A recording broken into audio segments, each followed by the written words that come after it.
Big Questions, if you haven't been before, is a chance each week to look really closely at the Christian faith, seeing whether or not it stands up to scrutiny. And this week we're looking at postmodernism and faith. And Shearer is here to give us a talk. Graham studied history here quite a while ago now, and now he studies theology down in London. So the way it's going to work is he's going to give us a short talk, then there'll be time for some discussion around tables, and there'll be a question and answer session afterwards. And the number that you need for that is on the lectern here or on the pillars. So do text in your questions anytime you want during the talk. So without further ado, thanks so much. And it's great to be with you this afternoon. Back in Cambridge, where I did study all those years ago. We're thinking about the question, has postmodernism killed God? And I guess one of the key features of the world that we live in is we're more and more aware of its tremendous diversity. Where perhaps once in an institution like this we would have thought that Western values, Western ways of looking at the world were truer and better than any alternative, if indeed we thought there was an alternative. And now we realise how culturally and historically conditioned they are. And therefore we realise that the Western way of looking at the world, or the middle class way of looking at the world, or whatever you want to call it, is just one perspective on reality, on the truth. And because of that, it's harder and harder to believe that there is just one true way of looking at the world. We're more and more aware that all these different perspectives and all this diversity, who is to say that their way, their one way, exhaustively understands reality? And postmodernism, we could spend days and days thinking about exactly what postmodernism is, but broadly defined, we might think of postmodernism as an attempt to understand and live in a world where there are lots of legitimate perspectives on truth. And that means that postmodernism is thinking about how truth relates to power. Who has the power, who has the ability to tell you, or to tell me, that my way of looking at the world is wrong? Who has the power to say that their way of looking at the world, what they think is right, what they think is good, what they think is true, is actually the way the world is? And so, of course, when someone says that they know not only what the world is like, but what God is like, well, we're dubious, to say the least. How can you possibly claim to know that what you say is true about God is true for everybody, when your perspective is only one amongst hundreds of thousands of millions of perspectives? And so in a postmodern world, claims about God, claims about God have much less bite, much less weight than they used to 50, 100 years ago, before postmodernism. And so, hence our question this afternoon: has postmodernism killed God? Has postmodernism done away with God? Well, I want to suggest that actually, postmodernism is an attempt to live in a world where God is already dead. In postmodern thinking, the death of God is the premise rather than the conclusion. And I want to explore that with you, looking at this passage from the writings of Friedrich Neitzsche. So you should have it printed out. It's headed The Parable of the Madman. And Neitzsche is a very important fountainhead in much of postmodern thinking. And as you stare down it, you'll see that it's the story of this madman who's travelling around telling people that God is dead, and that we, as humanity, have killed him. But do you notice who the madman is speaking to? Who he's addressing as he does this? I've underlined it there in the first paragraph. he's speaking to people who don't believe in God. Now, why would he do that? Why does he need to tell people who don't believe in God that God is dead? Well, Nietzsche's point was that in his day, people who didn't believe in God weren't living in the light of the implications of that fact. Look what he says in the penultimate paragraph, the next bit that I've underlined. He talks about the death of God, and he says, this tremendous event is still on its way, still wandering. It has not yet reached the ears of men. Lightning and thunder require time. The light of the stars require time. Deeds, though done, still require time to be seen and heard. This deed is still more distant from them than the most distant stars. And yet, they have done it themselves. What's he talking about? Well, you see, for Nietzsche, philosophy, the philosophy of his day, was built on all sorts of assumptions. It was built on the assumption that there was a reality outside of space and time. That there were eternal, fixed values of truth and beauty and goodness that were outside of our space and time, outside of physical reality. And so, for instance, how do you know that your senses are telling you the truth about the outside world? Well, says René Descartes, you know because God would not deceive you by giving you unreliable senses. How do you know that what you call beautiful is actually beautiful? Well, says Plato, it's because that thing participates in this category, this form of beauty that's outside of space and time. How do you know that there is something? Well, why is there something rather than nothing? Well, says Aristotle, because there is, behind all the causes of the physical world, the unmoved mover. And all these categories of fixed reality outside of space and time, Nietzsche, following people like Blaise Pascal, called the God of the philosophers. This abstract principle upon which he built everything else. And Nietzsche is saying that in his day, most people no longer believed that this abstract principle actually existed. And he is saying that his contemporaries haven't realised what the implications of that are, how big they are, how momentous they are. He said, once you take this God of the philosophers out of the picture, lots of other things become highly debatable, highly questionable. Take what's perhaps an extreme example. Nietzsche says, I am afraid we are not rid of God because we still have faith in grammar. What does he mean? He means the idea that language can disclose reality. That the relationships between verbs and nouns and subjects and objects actually tell us something about the world as it actually is. And Nietzsche is saying that assumption is because you think there's this God of the philosophers who underwrites the connection between language and reality.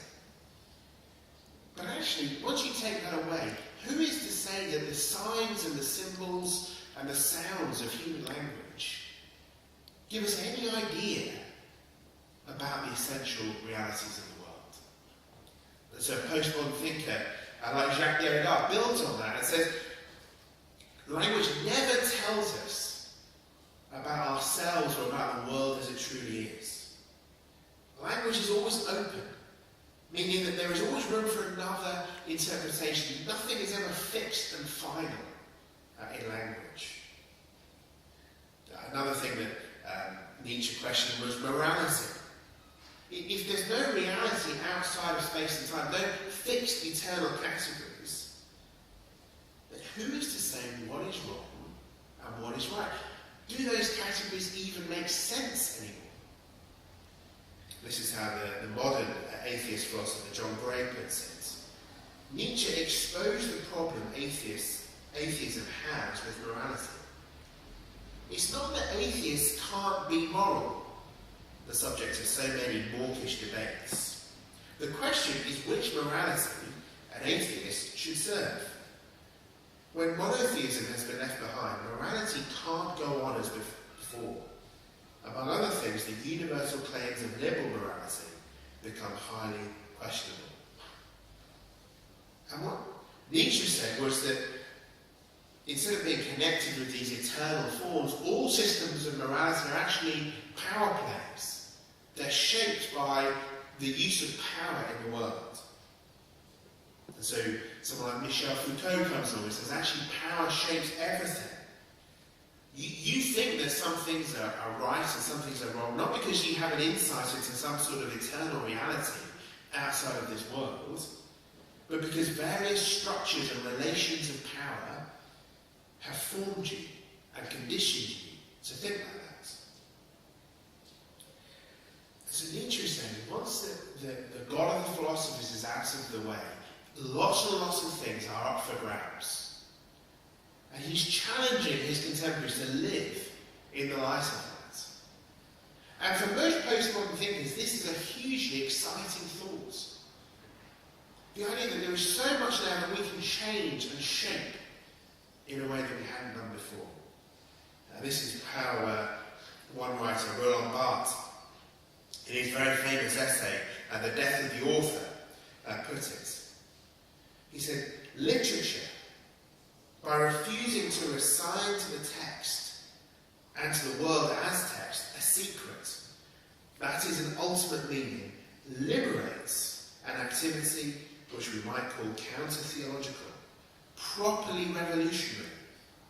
For to refuse to arrest meaning is finally to refuse God and his hypostases, reason, science, the law.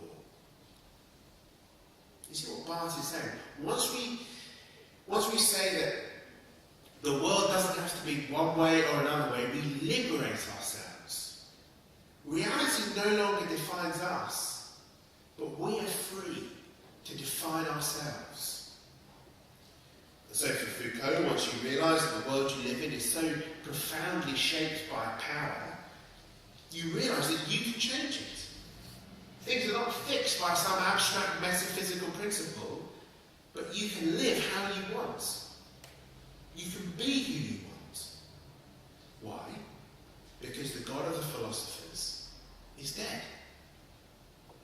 And so you get to the epicentre of postmodern thought, the very apex of this school of philosophy in the Disney film Frozen.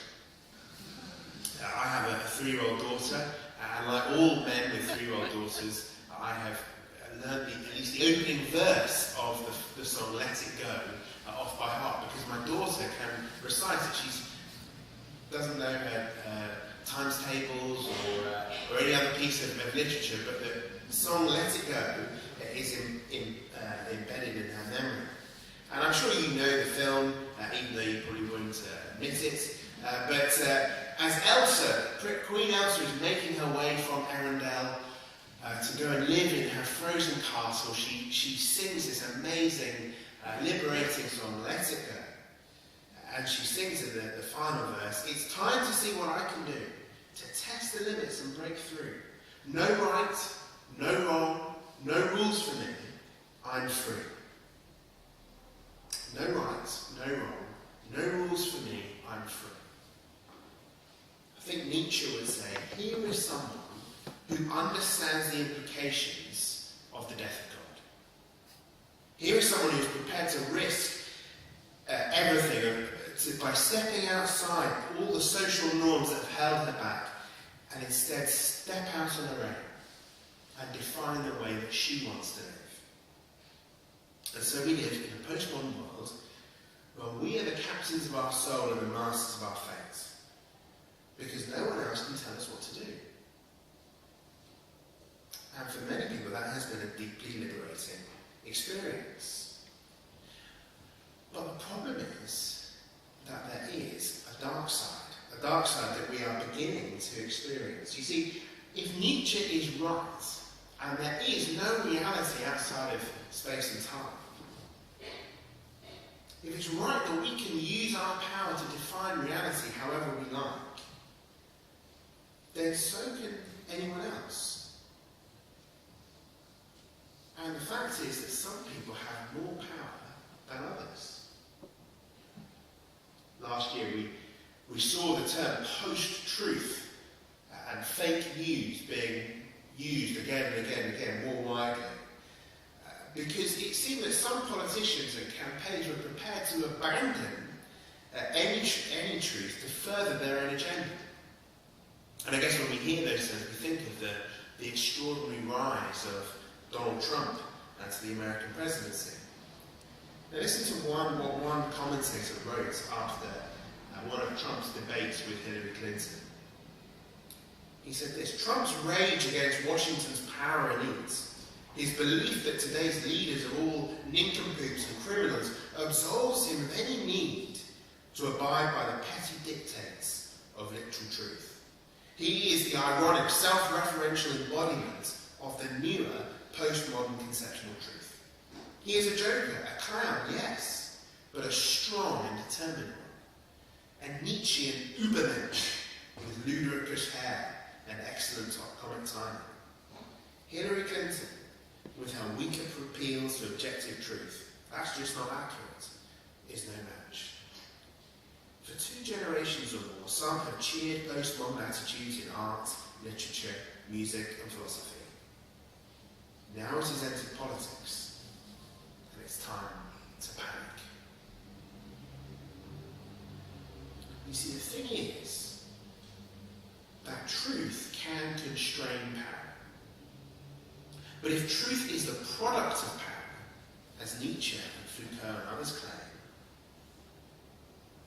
and there is no power outside of human society, then at the end of the day, all we're left with is power.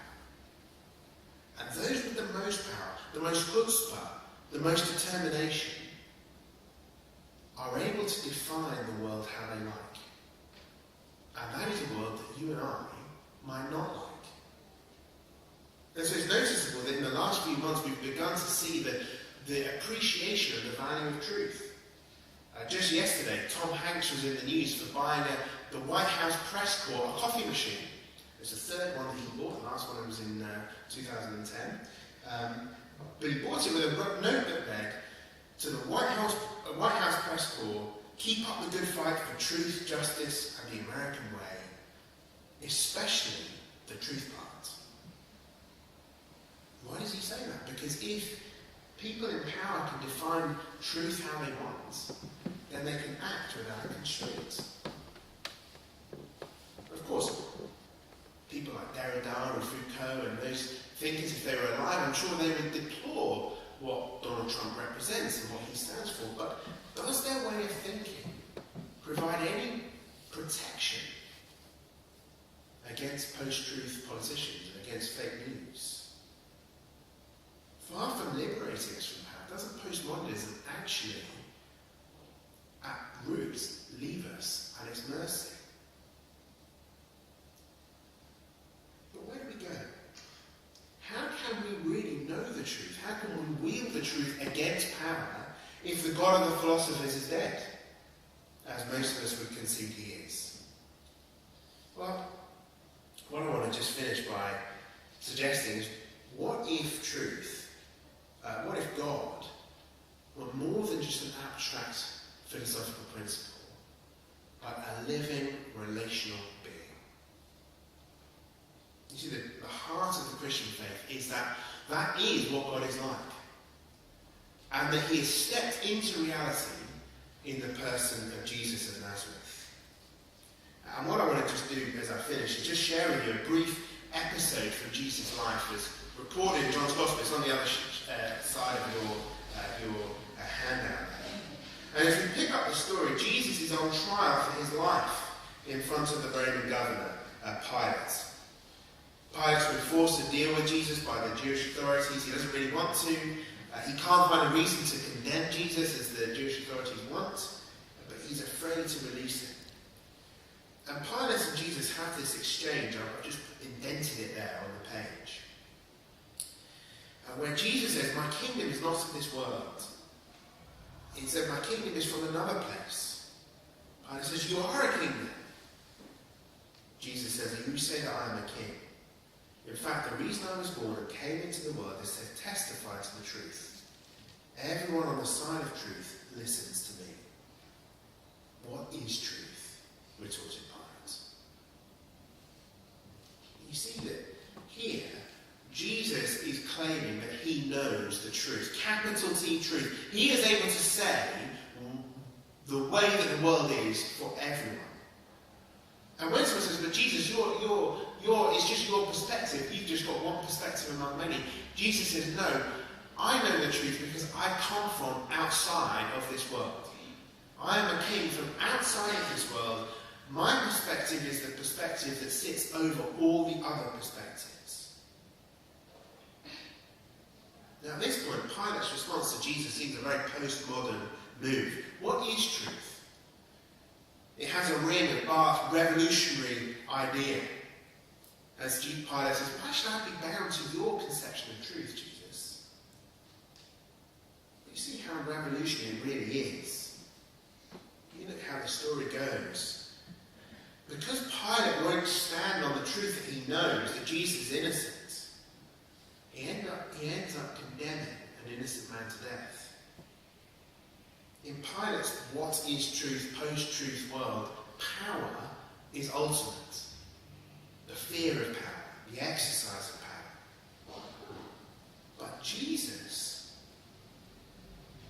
though he is claiming to have all this power from outside this world, he is bound, flogged, about to be condemned to the most awful death imaginable.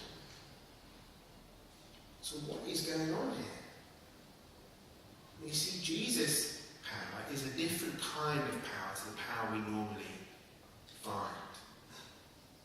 You see, if Jesus is telling the truth here, if he is who he said he is, then he must be being arrested voluntarily. He must be about to be executed of his own choice, choosing to be killed. But why? Why would someone with all that power, a kingdom from out of this world, choose to act that way? Love. Jesus' answer was it was because of love. That he was dying for the sake of and in the place of his people. You see, like the madman in Neitzsche's parable, Christianity proclaims the death of God and that we killed him. That humanity killed him and that he was bound so that we could be set free. That Jesus was broken so that we could be healed.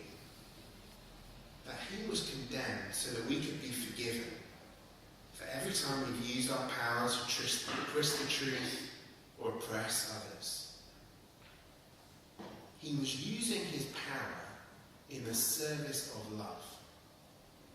And his resurrection from the dead shows that love triumphs over lies and oppression and even death itself. And that's why Jesus' love, Jesus' truth, and Jesus' power is not something that you have to fear. Because it is power and truth in the service of love. So this afternoon I want to suggest we have a choice. We can either go with the thinking that flows from Neitzsche and Foucault and Derrida and say that there is no reality outside of this world, that truth is simply the product of power, and that we can define ourselves and our world as we wish. We can sing with Elsa as she goes up the mountain, "No right, no wrong, no rules for me, I'm free." But if you've watched the film, and let's be honest, we all have, you'll know that as Elsa is singing that, she is isolating herself. She is shutting herself up in a frozen castle. Because if you create your own reality, then you will be alone in that reality. And you will be at the mercy of anyone with more power who wishes to create a reality in which you serve them. Or we can believe Jesus, that there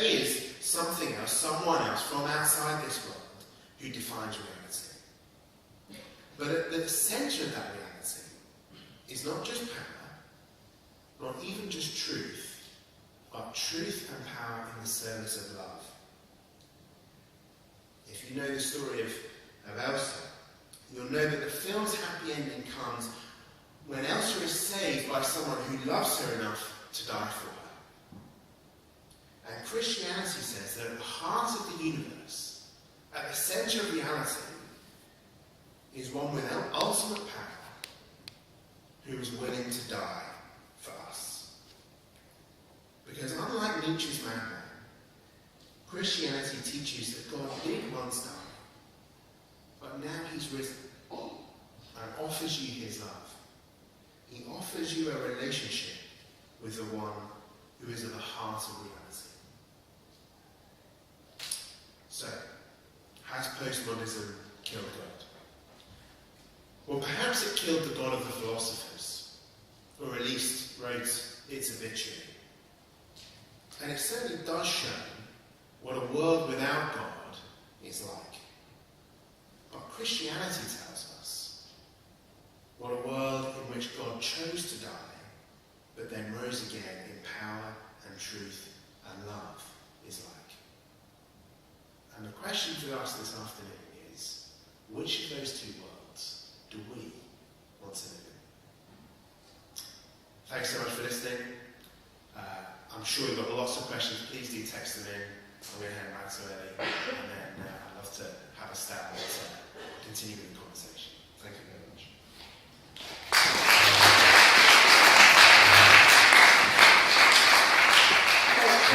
Just a couple of minutes around tables now. So think of your questions, do keep texting them in, and we'll come back to question and answer time. So you keep chatting afterwards, we'll get some questions now. We've had a couple texted in, but does anyone first of all have a question from the floor? Oh gosh, yeah, okay. One down the front end. Just down here. Yeah.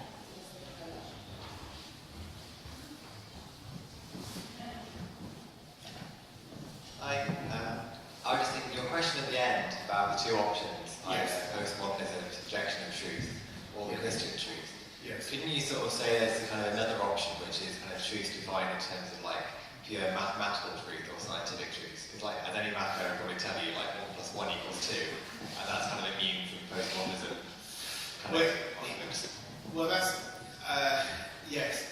I mean, obviously, when you make those kind of binary distinctions, there are complications and so on. I guess one of the interesting things is that maths is a very interesting topic in this debate, which is not something people say about maths very often, I suppose. Sorry, as a historian speaking. Because what are numbers? Are numbers space-time physical realities? Does the number 7 exist?